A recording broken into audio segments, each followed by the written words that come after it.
says that there are dolls such as Anna and Alicia or whatever. I don't know these dolls, though I have daughters, but I don't know all what I know is Barbie. And he says, okay, what is the ruling on having this for children? First of all, dolls are permitted for girls and even for boys when they are little and young. It enriches their imagination. It is something that Islam has permitted for children to play with. Now, yes, these dolls are a little bit exaggerated in the sense that, whoa, they look like real. Their eyes, and they have makeups and lipsticks, etc. Nevertheless, they're still dolls. It's permissible to play with. But to go a little bit further and to take an extra mile by saying, okay, now it's becoming a brand.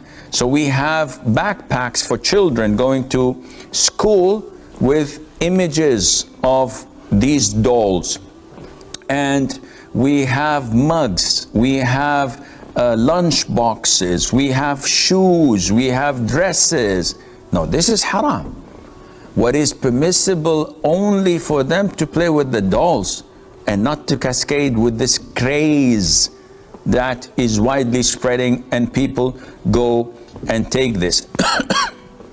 Excuse me. And we have to also make a distinction and a difference between a doll that the children play with and with a statue that is not a doll anymore. So, for example, this famous brand Kipling, which is a bag that has a monkey attached to it.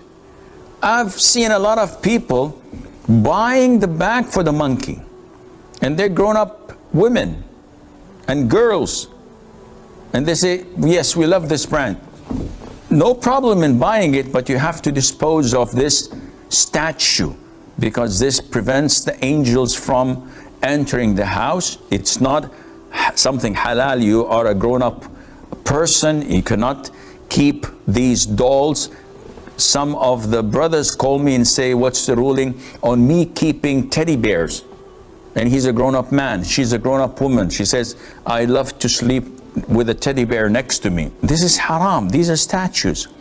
These are only permissible for girls and and boys who are children, not for grown-ups, and Allah Azza wa Jal knows best.